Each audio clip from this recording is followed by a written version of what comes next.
Blindspot episode 14, Rules and Defiance. I think they did a good job with this episode. We got a pretty interesting kind of main story case, and it actually tied into something that was said in the last episode with the whole time sensitive tattoo.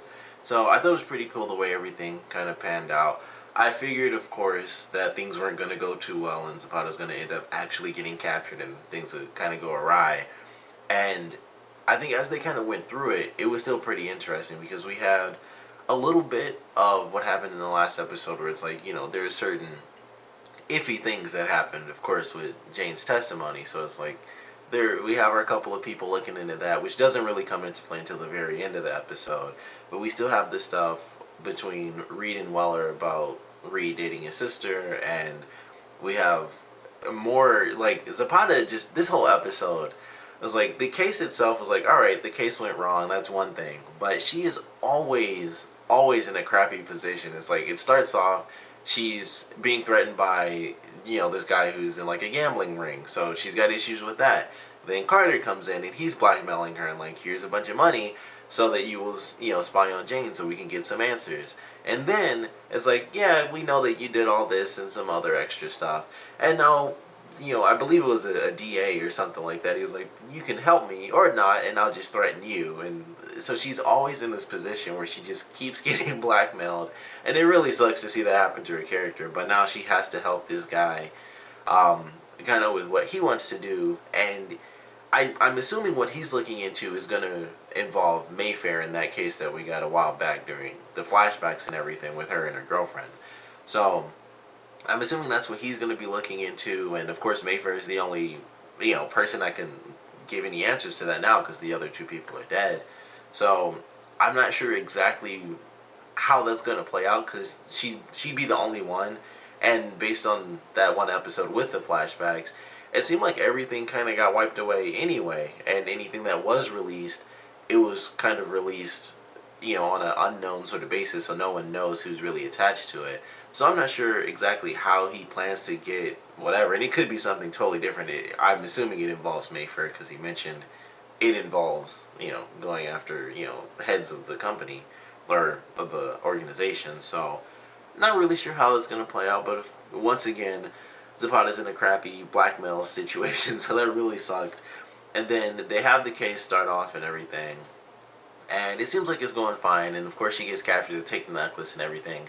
And I didn't see them put the necklace on her, or I didn't realize that that was the tracker. But as soon as they pulled it off, because I didn't realize, I was like, I hope that wasn't the stupid simple tracker, like, oh, let's put a necklace on you instead of something like that the FBI might have, like an earpiece or something simple. I mean, she has long hair, so it's not like her hair is super short or anything like that. But of course, it's on just a necklace, and so it's on the bus, and they're following the bus for hours. And she wakes up, and we find out that it's not at all what it was initially believed to be, where they were kidnapping these girls and kind of trafficking them out of the country, or at least out of the state. And it turns out they're just being kept in one place and being used as, sex slaves. So it kind of changed up, which I guess was in a way fortunate because it allowed them to find out where they were. Jane, who initially decided to kind of take a break, she does come in for her session, really, and then she kind of sticks around when she realizes Zapata is in danger. So she helps out Patterson, and during that scene, I was a little mad because I was like, I feel like Patterson should have thought of that, where it's like, were there any old companies that used them, or something? It was, I forgot exactly what she said, but it was something I thought of, and I was like, I feel like that should have been really obvious to Patterson, because I'm like, because basically what she looked up was places that used to use that symbol. She only looked up current places or something like that. And it was like, oh, this place used to have it. I'm like, how do you not go directly from current locations to possible previous locations? And that was the answer. It was like, boom, we got it, and that's where we have to go. And it's like, that should have been at least the second thing she thought of, if not the first thing. That should be the second thing. You think of current locations, there's literally none. You instantly go straight to former locations that were worked on by this company. And that was the answer. And I was like, I feel like she should have come up. I mean, she's like a genius character. And I was like, that seems so I could have figured that out, So I was like, that made me a little mad. I was like, that doesn't really make that much sense to me that, of all people, Patterson wouldn't think of that. So that annoyed me a little bit. But I did enjoy the case. I like the way everything kind of played out, and it was kind of surprising, like the way things sort of panned out. Because I thought for a minute there, when Zapata was like fighting the one guy, that she like knock him out, and then she would kind of go like guns blazing and take out a bunch of people. But unfortunately, like half a dozen guys came down with handguns, and it's like, okay, that didn't work. And then the head of the organization, whoever this guy was, he was like, this doesn't even look like the same person did it. Does anybody even read the files?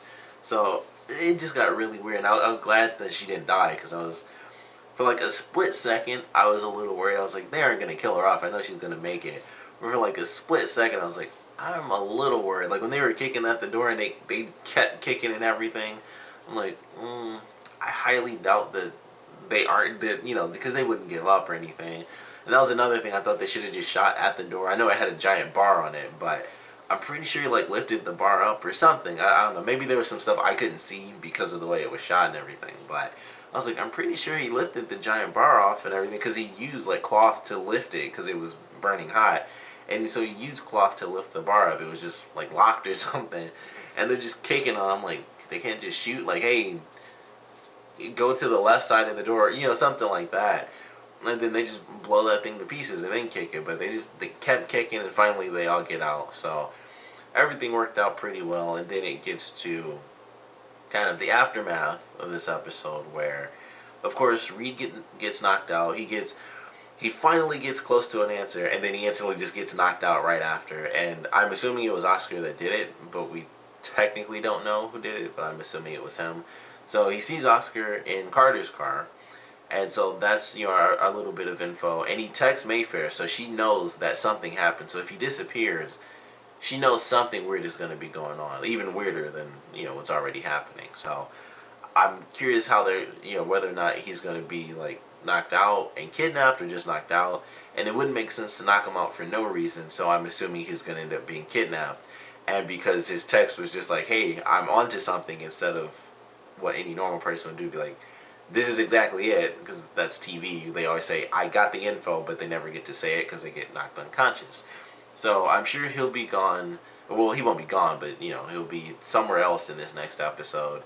And I'm not sure if we should expect to see him or not with Oscar, or how that's going to play out. But the promo is apparently someone who used to work with Jane's people when she was, being trained in all that crazy stuff. And he decided to turn on them, and now he wants Jane dead. So I'm actually really looking forward to that. I think there might be a section in the next episode where Oscar gets really close to the team, because he's going to want to protect Jane. And he might get a little risky with his cover, just to take this guy down. And he, the guy who wants to kill Jane, he might have some very interesting information that we don't have yet. And I'm assuming he doesn't know that Oscar is coming in contact with Jane just yet, so he won't be able to kind of just out her that way. But I think he'll be able to give us some interesting information I'm really looking forward to. He might have some info on Orion.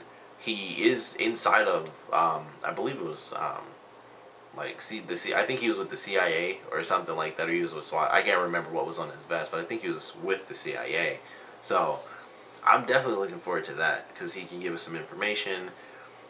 It could kind of change Oscar's role in the series a little bit, depending on how in danger Jane really is, and what Oscar decides to do to save her. But certainly looking forward to it. I think this is a really fun episode.